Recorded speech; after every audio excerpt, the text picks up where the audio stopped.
ሰላም እንደምን ሰንብታችኋል? የተወደዳችሁ ተመልካቾቻችን በሳምንቱ በጣቢያችን ከተላለፉ ዜናዎች መካከል አበይት ያልናቸውን ይዘንላችሁ ቀርበናል። አብራችሁን ቆዩ።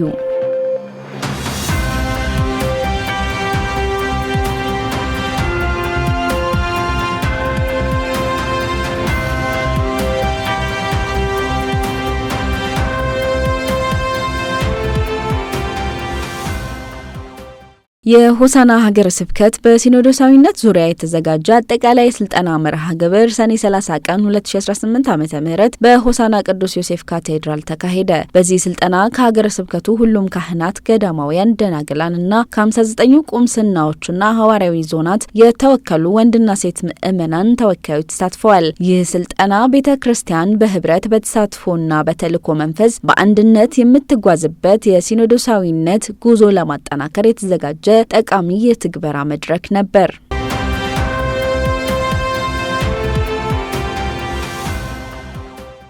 ርዕሰ ሊቃነ ጳጳሳት ሌዮ 14ኛ በካስቴል ጋንዶልፎ 200 ለሚሆኑ ሰዎች የምሳ ግብዣ እንደሚያደርጉ ተገለጸ።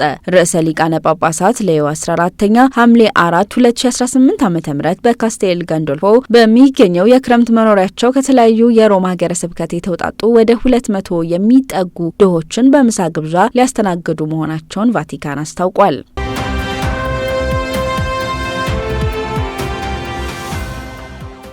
የክረምት ትምህርተ ክርስቶስ መርሃ ግብር ተጀመረ። ሐምሌ 1 ቀን 2018 ዓ.ም በኢትዮጵያ ካቶሊካዊት ቤተክርስቲያን በአዲስ አበባ ሀገረ ስብከት የክረምት ትምህርተ ክርስቶስ መርሃ ግብር ተጀመረ። የዘንድሮውን የትምህርተ ክርስቶስ መርሃ ግብር በአዲስ አበባ ሀገረ ስብከት የቅዱስ ሚካኤል ቁምስና ቀደም ብሎ ሲጀምር በተቀሩት ሀገረ ስብከቶችም ሐምሌ 1 ቀን 2018 ዓ.ም እንደሚጀመር የቁምስናው ቆሞስ ክቡር አባ ታምራት ጡምደዶ ተናግረዋል። የትምህርተ ክርስቶስ መርሃ ግብር ዓመቱን ሙሉ የሚሰጥ ቢሆንም በተለይም በክረምት ወቅት ግን ለህፃናትና አዳጊዎች በስፋት የሚሰጥበት ወቅት ነው። ይኸውም በሐምሌና ነሐሴ ወር በሚሰጠው የትምህርተ ክርስቶስ መርሃ ግብር ተምረው የሚጨርሱም በተለይም በመስከረም ወር ላይ የቤተ ክርስቲያን ሚስጥራትን እንዲቀበሉ ይደረጋል።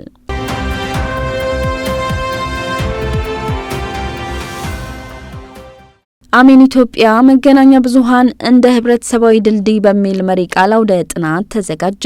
ሐምሌ 2 ቀን 2018 ዓ.ም በዴሊ ኦፓል ሆቴል አሜን ኢትዮጵያ አውደ ጥናት ያዘጋጀ ሲሆን ዋና ዓላማውም የመገናኛ ብዙሃን ባለሙያዎች በኃላፊነት የጋዜጠኝነት መንገድ ለውይይት፣ ለጋራ መግባባትና ለሰላማዊ አብሮነት መኖር የሚያደርጉትን አስተዋጽኦ አቅምና ቁርጠኝነትን ማጠናከር ነው። በዕለቱም በአዲስ አበባ ካቶሊካዊ ሰበካ የሐዋርያዊ ስራዎች ማስተባበሪያ ቢሮ ኃላፊ ክቡር አባ ጴጥሮስ በርጋ ተገኝተው የመክፈቻ ንግግር ያደረጉ ሲሆን ይህ አውደ ጥናት የመገናኛ ብዙሃንና የጋዜጠኞችን ሚና በግልጽ የምንወያይበት መድረክ ነው። ጋዜጠኛ በሁለት ዳርቻዎች ላይ ያሉ ነገሮችን በማጤን እንደ ድልድይ ሆኖ መደማመጥና መቀባበል ማስቻል አለበት። ሁለቱ የተለያዩ ዳርቻዎች ስምምነት ላይ ባይደርሱ እንኳን ሰላማዊ የውይይት መድረክን መፍጠርና የሁሉንም ድምጽ የማስተጋባት ኃላፊነት አለበት በማለት መልእክታቸውን አስተላልፈዋል። የተወደዳችሁና የተከበራችሁ ተመልካቾቻችን በሳምንቱ በጣቢያችን ከተላለፉ ዜናዎች መካከል አበይት ያልናቸውን መራርጠን ወደ እናንተ ያደረስንበት ሳምንታዊ የዜና ጥንቅራችን በዚሁ ተጠናቋል። ከቀሪ የጣቢያችን ስርጭቶች ጋር መልካም ጊዜ